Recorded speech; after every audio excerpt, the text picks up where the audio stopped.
My manipulative mother-in-law blames us for not seeing her grandchildren, but it's her fault. Maybe if she was a better person, she could see her grandkids. Exactly. I, 43, and my husband, 43, met 18 years ago, married 14 years. While we were dating, I saw his mom exhibit behavior towards their family that made it clear she has no respect for anyone but herself. By the way, this comes from Stuck in Arkansas on the OK Storytime subreddit. I can't be too detailed, but she alienated her siblings to a degree that most of them have little to nothing to do with her. She stomped boundaries put in place by the older cousins of my husband that had kids when we were dating. I personally saw her laugh as she told one of them that she blatantly disregarded their rules for their infant.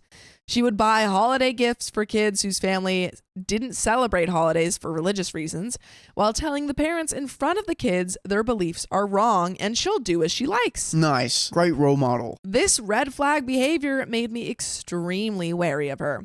Years went by and my husband and I eloped. We didn't see any reason for a big wedding and didn't want to start our life together more broke. We called our parents the night before we got married and told them. My parents were congratulatory. But mother-in-law immediately started on why my husband shouldn't do it. She told him I'm lazy, selfish, inconsiderate, etc. Maybe you should look in a mirror. Yeah, maybe you're talking about yourself. She spent an hour trying to talk him out of marrying me. He told her she was being an a-hole and that he wasn't asking her permission. He just thought she'd be happy. Spoiler alert, we got married the next day. We didn't live near our families at the time, so all was well. Then we decided to start a family, and within a few months, I was pregnant with our first. We decided to move closer to home and ended up staying with mother-in-law the last 2 months of my pregnancy while finding and closing on our house. While living with her, she told me to be a stay-at-home mom. Don't go to work. Take care of our kids because they are more important than extra money. I actually am a stay-at-home mom, and guess who still calls me lazy? We had our first, and 2 weeks later moved into our new home. Why can't this woman just be herself? Yeah, Like, why OP we gotta like say cannot something? win. She's like, the mother-in-law's, be a stay-at-home mom, and she's like, okay, and she's like, you're doing it wrong. I was so ready to go. Yes, we were in her house, but this woman would come running in our room at all hours because the baby was crying, yelling, what's wrong? And give baby to grandma. Calm down, woman. It's time to nurse. She wanted me to stop trying to nurse our baby the first 2 weeks so she could feed her baby. And I was selfish for not cooperating. She wanted to take our fresh newborn to her office to show off. We weren't even taking the baby to the grocery store. After we moved, she never came over. We lived 30 minutes from her house and 2 hours from my parents, and they visited every weekend. We had to go to her. About 6 to 8 months after we moved in, mother-in-law moved 5 hours away. All right, good. We made a few trips to see her, and she came to visit for a couple of hours for the baby's first birthday. My parents came and helped set up for the party, then helped us break down the party. Shortly after, we found out we were having baby number 2. Mother-in-law showed up for the baby shower, then left after an hour, even though 1 was at the party. When 2 was born, there were health issues and 2 was in the ICU for 20 days. She came to see him for 2 days, then went back home while my parents got a hotel and took care of 1 for us so we could stay at the hospital as much as possible. I think she came back once more before Christmas that year. She doesn't care about these kids. Yeah, no. That summer, she came into town and did everything in her power to get husband and I to argue. Now, I grew up with a master manipulator, so I learned early to brush most of it off. When she tried to convince me and husband that he was ready to propose to another girl weeks before he met me / while we were dating, I was laughing. She clung hard to this story too. Why are we throwing your son under the bus? Yeah, here? she's like, my son was trying to marry another girl. And he's like, Mom, what's going on? Naming the restaurant husband took me to on our first fancy date. The time we went was the only time he'd been up to when she was telling us this. Talking about things that happened to us, but maintaining it was another girl. The best was that this girl had a name that starts with the same letters mine does. My husband was getting frustrated because they were obviously lies, but I was dying laughing. It was just so sad and funny. She even told us about a seagull stealing our fries as if it happened with husband and another woman. This behavior has continued, but it's just sad now. Is there like something medically wrong here? How unhappy do you have to be to seek to suck the joy out of others, especially your own son? Yeah, he's like happy. Your son happily married, has 2 kids. kids, and you're like, no, I need to ruin this. Why? What? About a year and a half after 2 was born, we moved 45 minutes away from my parents and 3 hours from mother-in-law. In the 2 years we lived there, mother-in-law came 3 times to visit.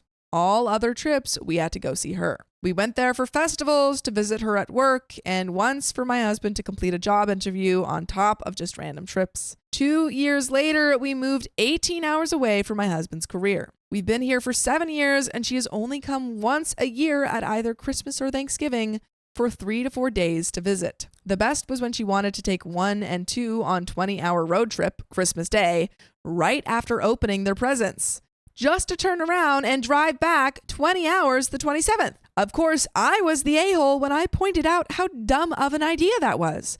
No kid wants to leave their presents to ride in a car for 40 hours over 3 days. I'm an adult and I don't want to do that. About a year after we moved into our house here, we got a surprise in baby number 3. All right. Pumping them out. Yeah, you're cranking those kids out. How many kids are you going to have? 2. Got it. How many kids are you going to have? Probably 4. Classic. Yeah. Oh, Angie likes 4.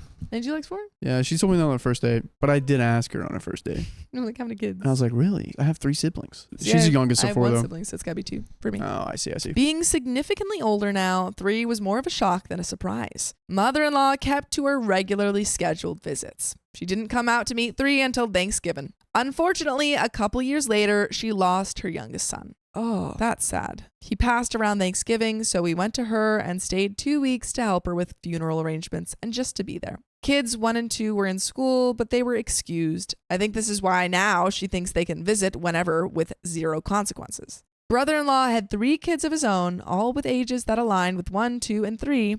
But due to mother-in-law and brother-in-law having a bad relationship, we have never met brother-in-law's youngest 2 children. Their mother wants nothing to do with mother-in-law, and since we have included her in our travel plans to their home state, sister-in-law too would have nothing to do with us, understandably so. As far as I'm aware, even brother-in-law's other child has little to no relationship with her. She has gone to visit once since the kid's birth for a weekend, yet she expects his mother to send the kid to stay with her this summer. 2 years ago, we traveled to our home state to visit and rented a beach house with room for her to stay with us. She opted to rent her own place off the beach and wanted the kids to stay with her. We had family visiting every day, so we said no, but you can have them X night. They had great-grandparents, my parents, aunts, uncles, and cousins from both sides come stay nights to visit with tons of kids, so the kids wanted to stay with us. Last summer, we traveled to our home state and stayed a week at an Airbnb 2 hours from her. We invited her to stay with us, and she refused. She said she was too tired to drive.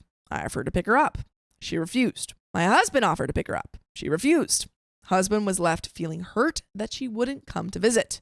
Everything has to be on her terms. That's the thing. Oh, yeah, Like, absolutely. it doesn't matter how easy it is. If she doesn't want to do it, she's not going to make any, you know, concessions That's for you how my guys. grandma is. It's hard. Yeah, it's like... That's how my grandma is too.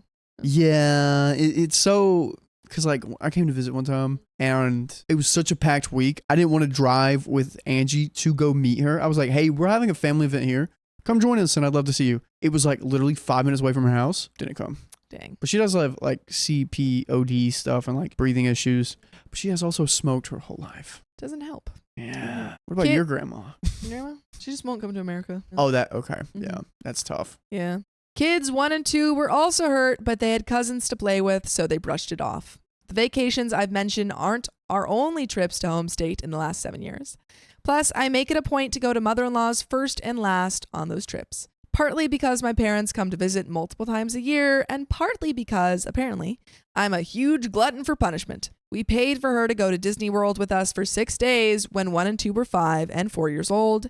Never again. She only actually went into the park 2 days, and one of them, she just walked off with our kids and wouldn't answer her phone and didn't send a text, didn't take 2's emergency meds, just vanished for almost an hour. That's terrifying. What? Mother-in-law has been asking us to send 1, only 1. She says she can't handle 2 and 3, and she and 1 have a special bond because 1 is her baby, to go on special vacations to different states and countries since 1's birthday. We aren't doing that. 1, these kids are the 3 musketeers, all for 1 and 1 for all. And B, we haven't felt comfortable with interstate travel until now due to many factors, but primarily their ages, and 2 has ongoing health concerns from his birth trauma. Out of the country trips without us just aren't happening until they're adults. All this, that's just backstory. We have ongoing current drama. My parents retired in the last 3 years and have rented a home near us and have been here the last year to help us as we prepare to move. Yes, again, for my husband's career. They had to return home for a visit to help with my grandparents, and since they were leaving at the beginning of summer vacation, we agreed to send the kids back with them. We called mother-in-law and told her, and at first she was super excited. Yay! We called to let her know the dates they would be there and arranged a week to stay with her. When we called again to let her know they had left and would be in her home state the next day, 18-hour drive, she was upset 1, 2, and 3 would be with my parents a whole 24 hours longer than her because they're better than you. Yeah. Then she told us that she had taken extra days off and planned to keep them longer. And when we told her that won't work because others have taken time off to see the kids, she decided we are keeping her kids from her. Excuse me, ma'am, but were you there in the Did 9 you birth months? Actually, 9 times 3 is 27. Were you there in the 27 months of carrying these children? Did you birth any of them? No. I don't think so. Nope. So technically, these are not your kids. Yeah. Technically, and also just like in all realities, these aren't your kids. Yeah. And you have no claim over them. And if OP and her partner say, hey, they're going to see other people and you can see them these days, then you got to listen to that. That's right. Mm-hmm. She has been told numerous times she can come here to visit anytime she wants. We have a bedroom for her and everything. She says we can come visit her more. Husband tells her he gets 3 weeks of vacation to her 6. She can spend her money and time however she wants. But if she chooses to go elsewhere, we are not responsible for her not seeing the kids. She has a 2-week abroad vacay scheduled this summer. Again, she says we can come there those 3 weeks. The kids live here. The kids' lives are here. They have school, activities, friends. Kid 2 is missing weeks of necessary PT and OT. He can't miss much more without backsliding. We finally had to explain to her that her expectations just aren't realistic.